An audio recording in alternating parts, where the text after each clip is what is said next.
नमस्कार शेतकरी मित्रांनो आणि विक्रेती बंधूंनो, आज आपण छत्रपती कृषी केंद्र कुपटा तालुका सेलू जिल्हा परभणी येथे आलेलो आहोत।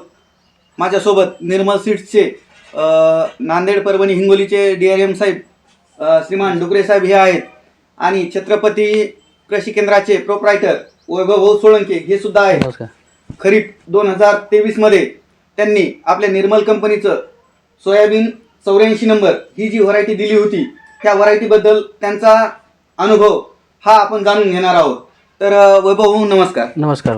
जे 84 नंबर व्हरायटी तुम्ही आमची निर्मल सीड्सची विकली सोयाबीनची, याच्याबद्दल तुम्हाला कसा अनुभव आला आणि जे शेतकरी आहेत त्या शेतकऱ्यांचे तुम्हाला रिप्लाय कसे आले हे आमच्या एकदा विक्रेते बंधू आणि शेतकऱ्यांना सांगा। नमस्कार सर्वांना। निर्मल 84 ही गेल्या वर्षी नवीनच व्हरायटी होती आमच्यासाठी आणि कंपनीसाठी बी, त्यामुळे आम्हाला फार अलॉटमेंट कमी आल्यामुळे आणि 13 बॅग आल्या होत्या। मला 13 बॅग आल्यानंतर ही नवीन असल्यामुळे आम्ही प्रत्येक शेतकऱ्यांना एक एक दोन दोन देण्याचा असा निर्णय घेतला होता। पण माझ्याकडून काय झालं की काही शेतकरी म्हणले की आम्हाला करायचं असेल तर पूर्णपणे क्षेत्रफळ हे 2 एकर 3 एकर झालं पाहिजे, त्यामुळे त्यांनी 2-3 बॅग नेल्या। तर बहुसंख्य हे बॅग हे माझ्या जास्त करून गवा या गावात गेल्या आणि त्यांची क्वालिटी जर बघायला गेली तर एक गोल दाणा, अंड्यासारखा दाणा, पांढरं शुभ्र असं सोयाबीनची वैशिष्ट्य होते। दाणा हे मोत्यासारखा दिसत होता। इतर बियाण्यापेक्षा बियाणं हे एकदम सुंदर क्वालिटीचं बियाणं होतं।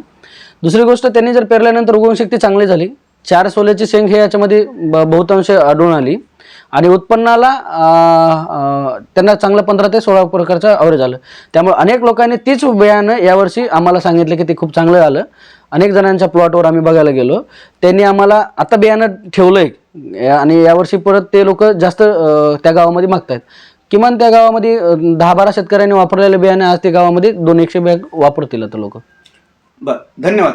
धन्यवाद।